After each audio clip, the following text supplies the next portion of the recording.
What's going on, everybody? It's the Cam back again with another film breakdown. This one is fresh off the books. Tampa Bay Buccaneers beat the Green Bay Packers in a really, really wild NFC Championship game. And, I think the storyline coming out of this is going to be how, Brady led the Bucs to another Super Bowl. And absolutely, he played very well. But in the second half, he had back-to-back-to-back interceptions. And the Bucs defense absolutely, they played outstanding. They were so clutch in this sequence of drives following those interceptions, and I think that really is the storyline coming out of this game, is how this Bucs defense stood up when they needed to and shut down Aaron Rodgers and the Packers. I mean, we see this is after the second interception. After the first one, Bucs drove down the field. They turned that turnover into points. But coming off of this second interception, right, every bit of momentum is with the Green Bay Packers right now. And the Bucs defense, instead of kind of sitting back and almost, dropping into their zone stuff, trying to rally underneath, making plays, they really put the pressure on the Packers. And I think they really set the tone with this first down right here. They're going to end up bringing pressure with both of these corners, right? Bringing pressure off the edge. It's no secret Green Bay loves their play action, loves their run action, especially on first down. I think they view it as, high reward, low risk. What's the worst that happens? You throw in an incompletion and you live to fight another down. But obviously, first down's a heavy running down for a lot of teams. So the Bucs in this situation, they say, you know what? No, screw it. We're going to bring heat, which is exactly what they do. They basically man up everything else underneath that, get some great pressure on Rodgers, and end up forcing an incompletion. Could have been a lot worse. That could have ended up being a strip sack. So 2 plays later in that drive, we have a 3rd and 5, right? And with this 3rd and 5, all we see from Tampa is really just man, right? There really isn't anything special with that. And you can see Rodgers right now, the throw to make is to Lazard down here at the bottom, 13, right? They're going to run a little dig and then a drive concept really underneath it, that drag. He pushes far upfield trying to get those cornerbacks off. We get that free release, and 35's got to work all the way over the top, right? That's tough to do. Actually, they bring a safety down. But Rodgers can't get this ball off. Why can't he get this ball off? Because they twist underneath, right, with their front four. And this is outstanding stuff right here, because it's not complicated, it's not difficult, but at the end of the day, it's effective, right? So what they do, Jason Pierre-Paul works into this guard's left shoulder, and then they wheel Vita Vea around there, and then we get a great pass rush right here. 71 had a long day, whoever that cat is. I feel bad for him. This was a tough one, right? We're in our pass set. He ends up dipping underneath us. We miss with our hands. He turned us, creates that soft edge. Now Rodgers has to step up into the pocket, and he knows 13's open, right? He's got no chance to get this ball off, though. With Jason Pierre-Paul, we worked in here. Vita Vea comes on this side, and we got nowhere to go. He's got to take that sack. That forces a punt. Now Brady turns around. He does something very un-Brady-like. He throws another interception. So you know what? Defense, get back out there. We need a big stop. This play right here, this sack, this is on Rodgers in my opinion. And let me explain why, because I know what you're thinking. All right, this dude got off the ball super quick, right? Like, what are we going to do?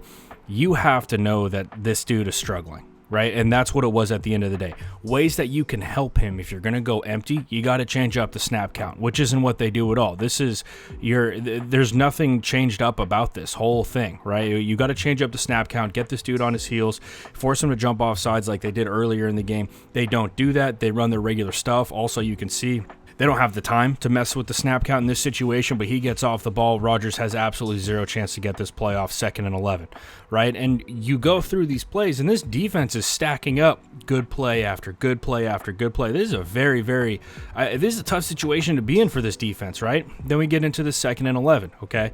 Rodgers is going to try and take a shot on this because Tampa's in their 2-man, right? They got their 2 high safeties, one here, and then they're running man coverage underneath it. And in those situations, a lot of times Rodgers is going to take that shot, which I think is exactly what you know if you're the Bucs, and that's why you're manning up. It's something that you're definitely uncomfortable with, and Rodgers is going to complete this a lot of times. This time he doesn't. I look at this and I think this is great technique by the defensive back. He's running stride for stride with Valdez-Scantling on this. Rodgers can't drop that thing in the bucket. Really good play from him, from that defensive back. And then with this play right here, it's the same thing. And that's kind of the surprising thing to me, was that it wasn't like Tampa was really mixing up what they did. They were running cover 2, right? But instead of running zone underneath, they're running man. And that's all it was throughout the entirety of this. Look at this. We're bullying these two guys at the top of the screen. 19 underneath. They end up trading off. And this play, when I saw to begin with, I thought Rogers should have hit 19, to be honest with you, St. Brown. And they don't end up trading off. He's trailing the entire way. That, to me, was the throw to make. You got to make it early, though, and he wasn't looking there. I understand that because, it's 3rd and long, right? You throw that ball underneath, there's a good chance he's going to get tackled. Anyway, not the ball that he throws, but once again, we're just manning up our coverage underneath this. Great play by the Tampa Bay Bucks right here by whoever this cat is, not sure entirely. So it's Sean Murphy bunting. Phenomenal job. And then Green Bay gets this ball back. They drive down the field, 31-23. 8 points ties this ball game up. What do? Right? This is the goal. There's a goal line stand that you need to put your team in the Super Bowl, and they do a phenomenal job in this situation. This first play right here, I have some gripes with. I really do, because a lot of times when you go RPO, you don't want your quarterback facing this side and then having to turn and throw the other way.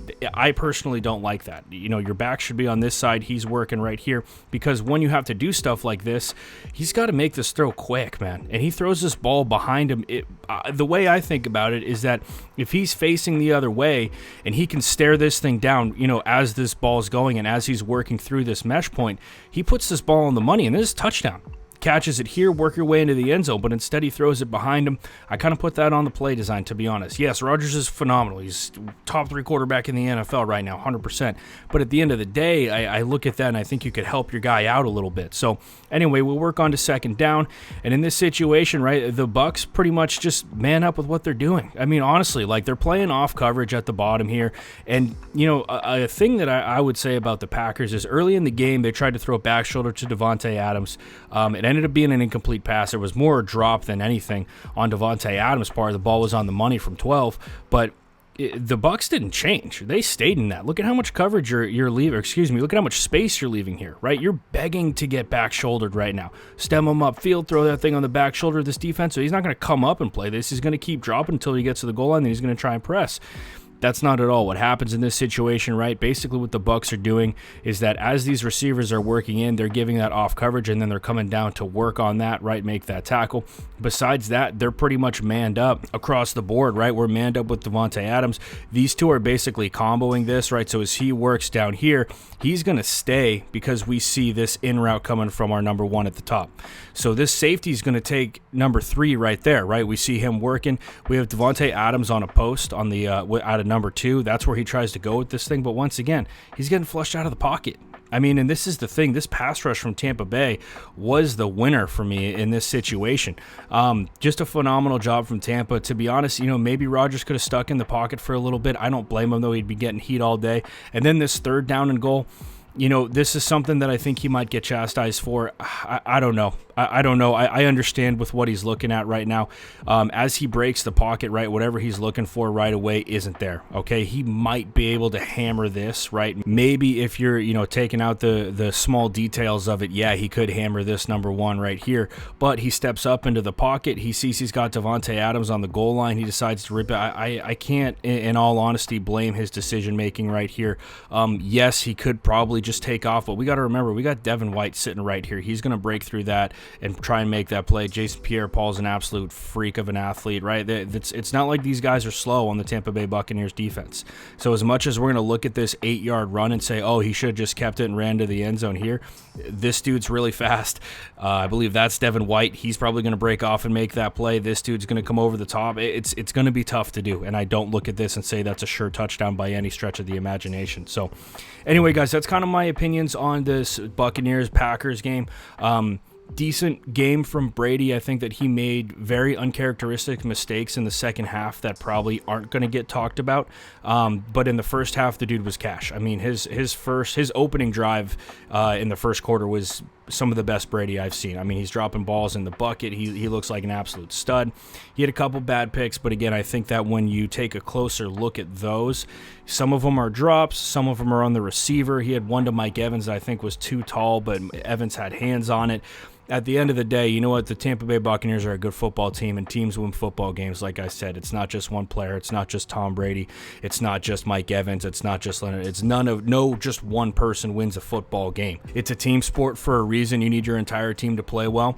Offense played well in the first half for the Bucks. Defense didn't play as well, and it resulted in the score that they had going into the second half. In the second half, Tampa Bay Buccaneers offense didn't play super well, but their defense stepped up when they needed to.